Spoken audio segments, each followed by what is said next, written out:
12ਵੀਂ जमात का परचा 2018 का। पहला सवाल MCQs 20 नंबर का होंदा है। एक स्टेटमेंट ते 4 ऑप्शनस ने, उन्हां चों एक ठीक। किहड़े बजुर्ग का ताल्लुक मलामतिया फिरके नाल सी? ए बख्तियार काकी, बी बायजीद बस्तामी, सी निज़ामुद्दीन औलिया, डी मोइनुद्दीन चिश्ती। जवाब है जी बी बायजीद बस्तामी। दूसरा जुज ख्वाजा गुलाम फरीद होरा किस सिंफ विच शायरी की थी? ए सी हरफी, बी शलोक, सी काफ़ी, डी गज़ल। जवाब है सी काफ़ी। तीसरी स्टेटमेंट रो गुड़ ते खंड दियां जरूरतां लई किहड़ी फसल ज़ेन विच आंदी है? ए कपाह, बी मूंजी, सी कणक, डी कमाद। जवाब डी कमाद। सुरैया किथे व्याई गई? चौथी statement options A Jalandhar, B Patiala, C Chandigarh, D Firozpur. जवाब ए जलंधर। 5 नंबर सबक पिछली पढ़ाई दे मास्टर जी किथे बह के पढ़ाते सन? ए मोरी ते, बी नहर ते, सी तालाब ते, डी छप्पड़ ते। जवाब है ए मोरी ते। 6 नंबर स्टेटमेंट कश्मीरी अदब विच हब्बा खतून नूं किस सिंफ दा बानी आख्या जांदा है? ए रुबाई, बी गज़ल, सी मरसिया, डी गीत। जवाब है बी गज़ल। 7 नंबर पंजाबी जुबान विच छपन वाला पहला नावल केड़ा सी? ए सुंदरी, बी मुंडे दा मुल, सी बरकते, डी जट दी करतूत। जवाब है ए सुंदरी। 8 नंबर शबाना अनवर दी की लगदी है? ए मां, बी भैन, सी मासी, डी चाची। जवाब है जी बी भैन। सर वाटसन वाट ने अपनी इजाद की मशीन का नां की रखिया? A radio location system, B radar, सी मौतशुआ, डी चैन होम। जवाब है जी A radio location system. 10 number novel केड़ी जुबान का लफ्ज़ है? ए यूनानी, बी अरबी, सी तुर्की, डी अतालवी। जवाब है अतालवी, डी। 11 नंबर जो सब तो वध लोक रस्मां केड़े मौके दियां ने? ए शादी दियां, बी जुदाई दियां, सी लड़ाई दियां, डी कारोबार दियां। जवाब ए शादी दियां। 12 नंबर स्टेटमेंट मशरक विच ड्रामे का जन्म घर केड़े मुल्क नूं मिथया जांदा है? ए हिंदुस्तान, बी अफगानिस्तान, सी ईरान, डी बर्मा। जवाब है ए हिंदुस्तान। 13 नंबर अल्लाह ताला ने हजरत आदम अलैहिस्सलाम दा बुत बना के ओहदे विच की शामिल किया? ए जिंदगी, बी रूह, सी जान, डी ताकत। जवाब है बी रूह। नसाब विच शामिल वारिस शाह दे कलाम दा की सरनामा है? ए मकूला शायर, बी कलाम शायर, सी कौल शायर, डी अकवाले शायर। जवाब है ए मकूला शायर। 15 नंबर मियाँ मुहम्मद बख्श दे कलाम विच किस जानवर का जिक्र आता है? ए शेर, बी गिद्दड़, सी हिरन, डी चीता। जवाब है सी हिरन। 16 नंबर इलामा इकबाल किस शायर का कलाम जोक शौक नाल सुनते सन? ए उस्ताद दामन, बी डॉक्टर फकीर, सी करम अमृतसरी, डी बशीर मुंजर। जवाब है जी सी करम अमृतसरी। 17 नंबर स्टेटमेंट बालां दियां नज़मां अल्लड़ बल्लड़ बावे दा दे शायर कौन ने? ए सलीम काशर, बी मंजूर वजीर आबादी, सी राकब कसूरी, डी बशीर मुंजर।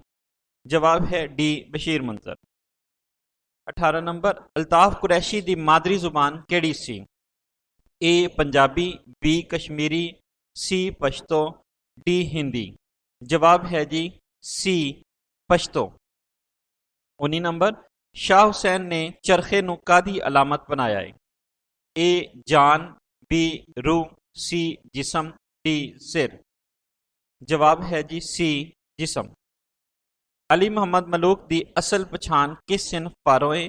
ਏ ਗਜ਼ਲ, ਬੀ ਸੀ ਹਰਫੀ, ਸੀ ਸ਼ਲੋਕ, ਡੀ ਕਾਫੀ।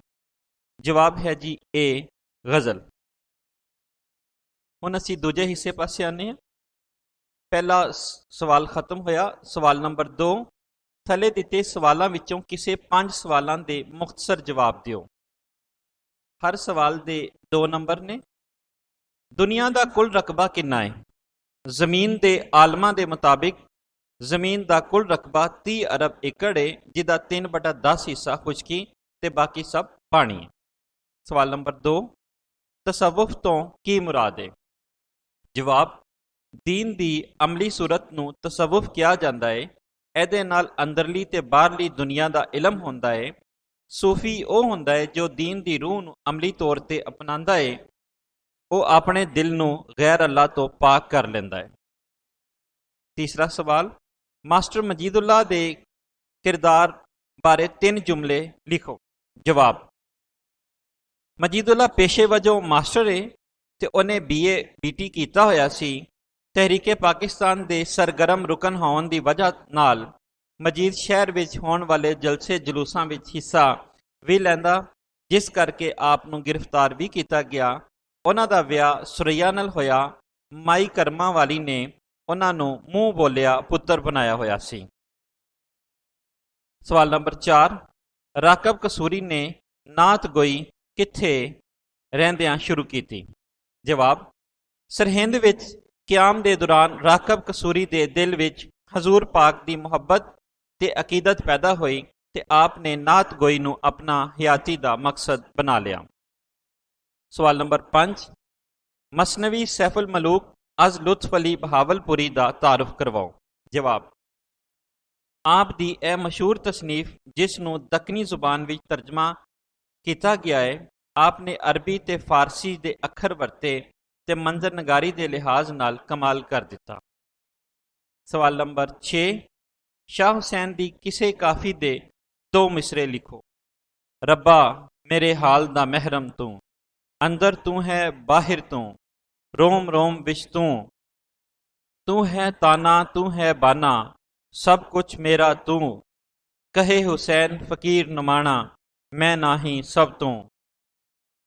ਸਵਾਲ ਨੰਬਰ 7, ਇਹ ਤਨ ਮੇਰਾ ਚਸ਼ਮਾ ਹੋਵੇ ਤੇ ਮੈਂ ਮੁਰਸ਼ਦ ਵੇਖ ਨਾ ਰੱਜਾਂ ਹੂ ਦਾ ਮਫਹੂਮ ਲਿਖੋ। ਜਵਾਬ, ਸੁਲਤਾਨ ਬਾਹੂ ਹੋਰੀ ਕਹਿੰਦੇ ਨੇ ਇਹਦੇ ਵਿੱਚ ਮੁਰਸ਼ਦ ਨਾਲ ਅਕੀਦਤ ਜ਼ਾਹਿਰ ਕਰਦੇ ਹੋਇਆ ਕਹਿੰਦੇ ਨੇ ਕਿ ਇੰਜ ਹੋ ਜਾਏ ਉਹ ਸਾਰੇ ਦੇ ਸਾਰੇ ਅੱਖਾਂ ਵੀ ਬਣ ਜਾਵਨ ਤਾਂ ਵੀ ਮੁਰਸ਼ਦ ਦੇ ਦੀਦਾਰ ਤੋਂ ਦਿਲ ਨਾ ਭਰੇ।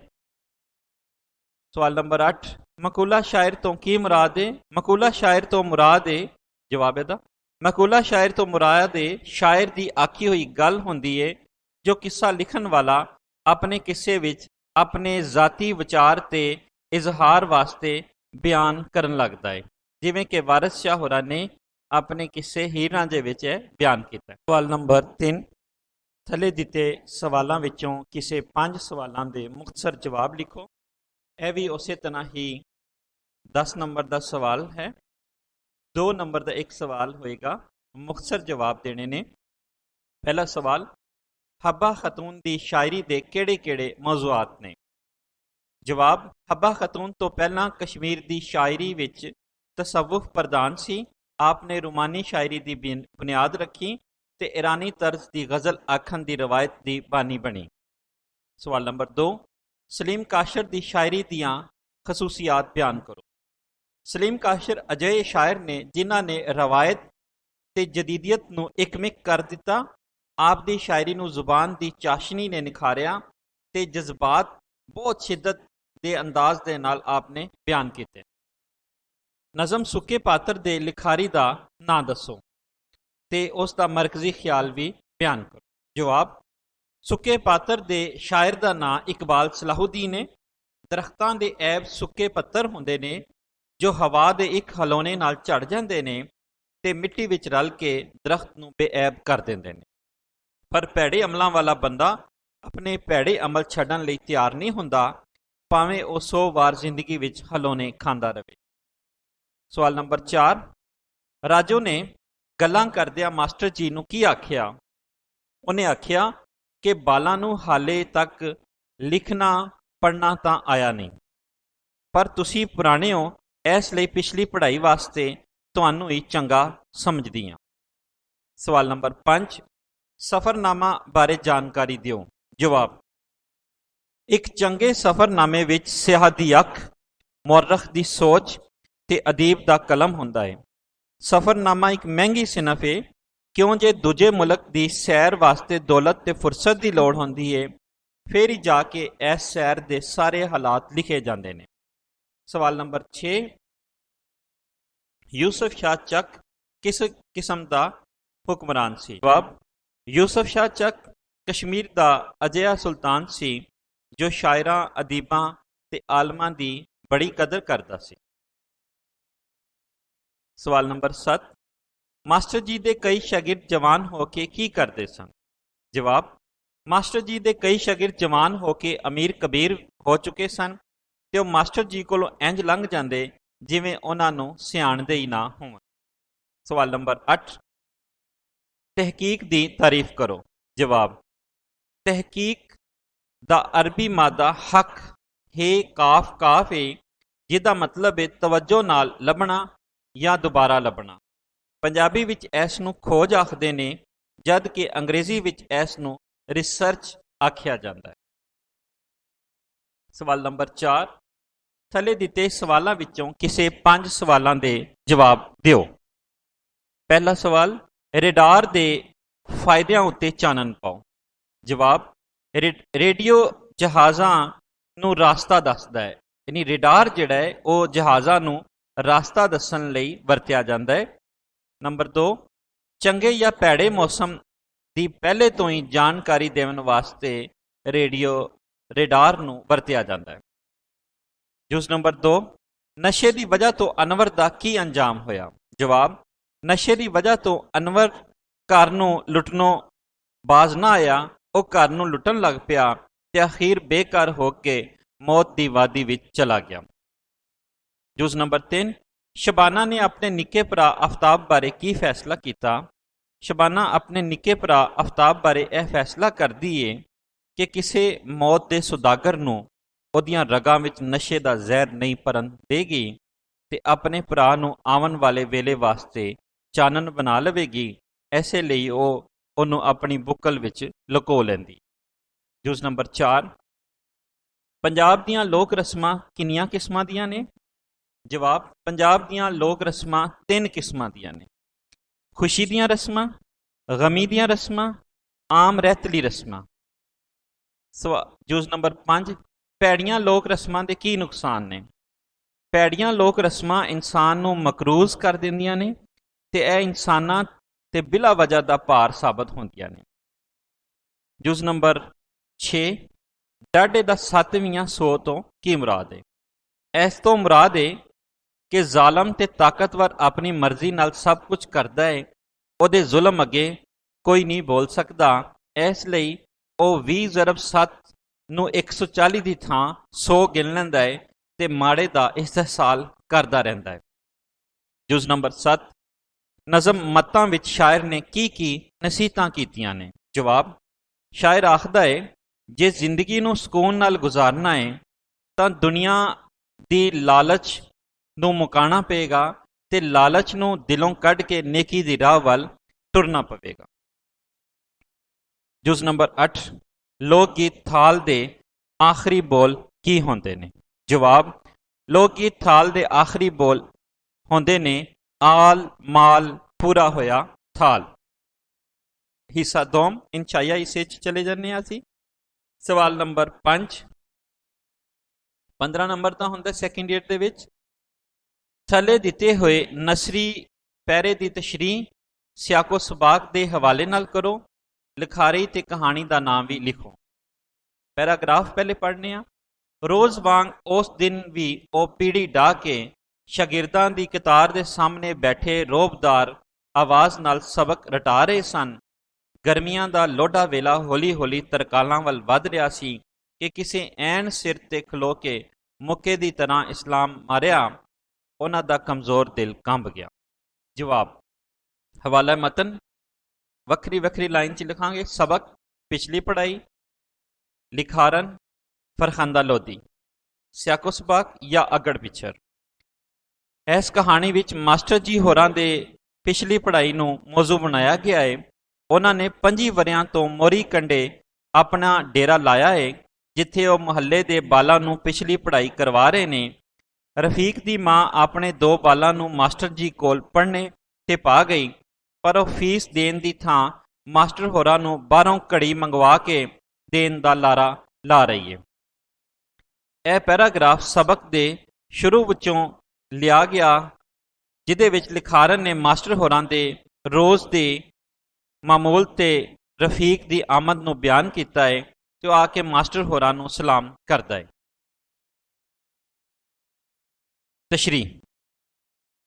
ਤਸ਼ਰੀਹ ਵਾਸਤੇ ਦਿੱਤੇ ਗਏ ਪੈਰਾਗ੍ਰਾਫ ਵਿੱਚ ਫਰਖੰਦਾ ਲੋਧੀ ਹੋਰਾਂ ਨੇ ਹਕੀਕਤ ਨਗਾਰੀ ਤੋਂ ਕੰਮ ਲੈਂਦਿਆਂ ਹੋਇਆਂ ਸਮਾਜ ਦੇ ਕਈ ਰਵੱਈਏ ਸਾਹਮਣੇ ਲਿਆਉਣ ਦਾ ਯਤਨ ਕੀਤਾ ਹੈ। ਮਾਸਟਰ ਜੀ ਹੋਰੀ 25 ਵਰਿਆਂ ਤੋਂ ਜਿਸ ਥਾਂ ਤੇ ਨੇ ਉਸੇ ਥਾਂ ਤੇ ਮੌਜੂਦ ਨੇ। ਉਹਨਾਂ ਦੇ ਜੀਵਨ ਵਿੱਚ ਕੋਈ ਬਦਲਾਅ ਨਹੀਂ ਆਇਆ। ਇਸ ਸਮਾਜ ਵਿੱਚ ਇਲਮ ਤੇ ਇਲਮ ਵਾਲਿਆਂ ਦੀ ਕਦਰ ਕੋਈ ਨਹੀਂ ਹੋਈ। ਉਹਨਾਂ ਦਾ ਮੁਕਾਮ ਗੰਦੀ ਨਾਲੀ ਦੇ ਕੰਢੇ ਹੀ ਰਿਹਾ ਹੈ ਤੇ ਇੱਥੇ ਹੀ ਇਸ ਨੂੰ ਵੀ ਰੱਖਿਆ ਗਿਆ। ਉਹ ਵਰਿਆਂ ਲੰਘਣ ਦੇ ਬਾਵਜੂਦ ਵੀ ਆਪਣੇ ਸ਼ਾਗਿਰਦਾਂ ਨੂੰ ਇਲਮ ਵੰਡਦੇ ਹੋਏ ਮਾਯੂਸ ਨਹੀਂ ਨੇ। ਉਹਨਾਂ ਕੋਲ ਇਲਮ ਦੀ ਦੌਲਤ ਹੈ, ਪਰ ਦੁਨੀਆ ਦੀ ਦੌਲਤ ਨਹੀਂ, ਜੋ ਲੋਕਾਂ ਦੀ ਨਜ਼ਰ ਵਿੱਚ ਅਸਲ ਦੌਲਤ ਹੈ।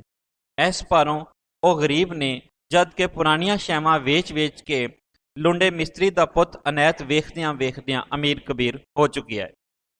ਹੋਰ ਤੇ ਹੋਰ ਅਮੀਰ ਹੋਏ ਸ਼ਾਗਿਰਦ ਮਾਸਟਰ ਜੀ ਹੋਰਾਂ ਕੋਲੋਂ ਮਹਿੰਗੀ ਗੱਡੀ ਵਿੱਚੋਂ ਛੂੰ ਕਰਦਿਆਂ ਬਗੈਰ ਸਿਆਣੇ ਲੰਘ ਜਾਂਦੇ ਨੇ। ਇਹ ਸਿਆਣ ਸਿਰਫ ਦੌਲਤ ਪਾਰੋਂ ਮੁੱਕ ਗਈ ਏ, ਜੋ ਸਾਡੇ ਸਮਾਜ ਦੀ ਭਿਆਨਕ ਤਸਵੀਰ ਹੈ, ਜੋ ਸਾਨੂੰ ਸਾਡੇ ਆਲ ਦੁਆਲੇ ਮਿਲਦੀ ਏ।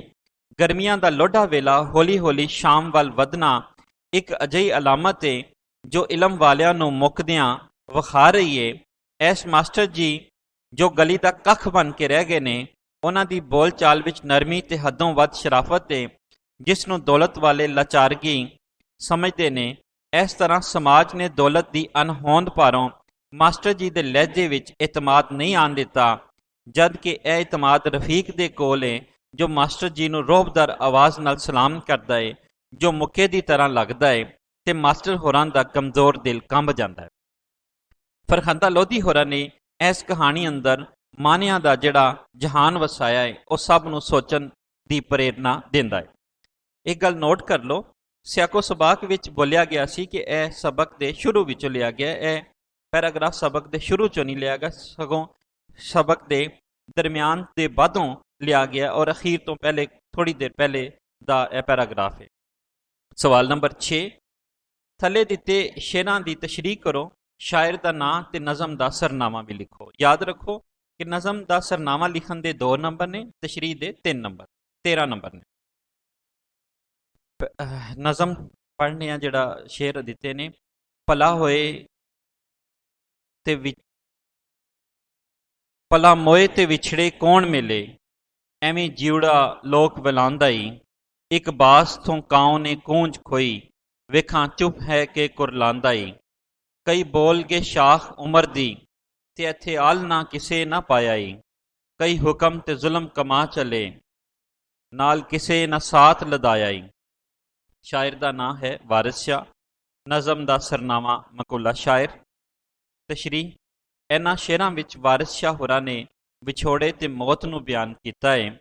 ਵਿਛੜਨ ਵਾਲੇ ਵੀ ਕਦੀ ਨਹੀਂ ਦੁਬਾਰਾ ਮਿਲਦੇ ਤੇ ਮੋਏ ਹੋਏ ਵੀ ਪਰਤ ਕੇ ਨਹੀਂ ਆਉਂਦੇ। ਐਸੇ ਹਿਜਰ ਦੇ ਮੌਜੂ ਨੂੰ ਬਿਆਨ ਕਰਦਿਆਂ ਅਜੋਕੇ ਸ਼ਾਇਰ ਦਾ ਕਹਿਣਾ ਕੁਛ ਇੰਝ ਏ।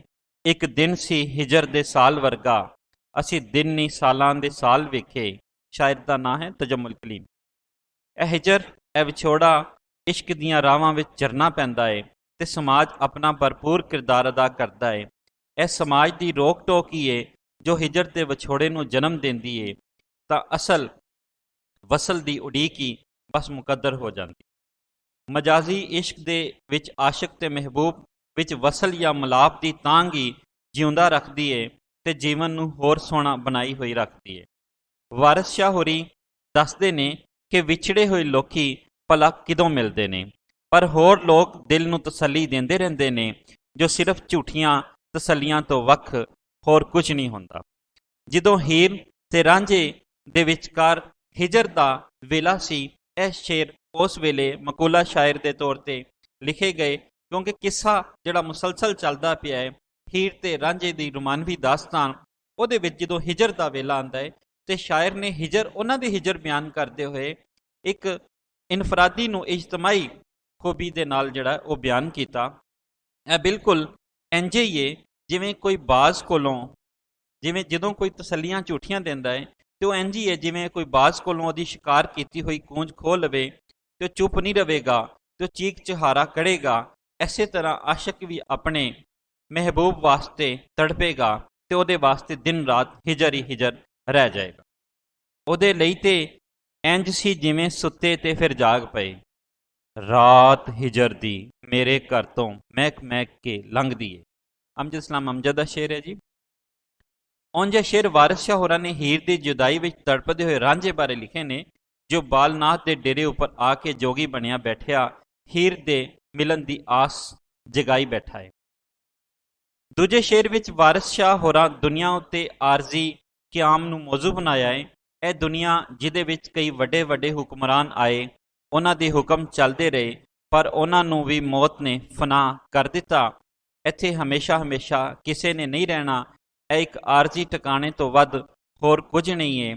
ਜ਼ਾਲਮਾਂ ਦਾ ਜ਼ੁਲਮ ਵੀ ਉਹਨਾਂ ਨਾਲ ਹੀ ਮੁੱਕ ਗਿਆ ਤੇ ਹੁਣ ਉਹਨਾਂ ਦਾ ਨਾਂ ਨਿਸ਼ਾਨ ਵੀ ਬਾਕੀ ਨਹੀਂ ਰਿਹਾ। ਅਹਿਮਦ ਅਲੀ ਸਾਈਂ ਹੋਰੀ ਐਸੇ ਬਾਰੇ ਲਿਖਦੇ ਨੇ, ਅੜੀ ਖੁਦੀ ਤਕਬਰ ਨਾ ਕਰ ਬੰਦੇ, ਦੱਸ ਤੂੰ ਤੇ ਤੇਰਾ ਮਕਾਨ ਕਿੱਥੇ।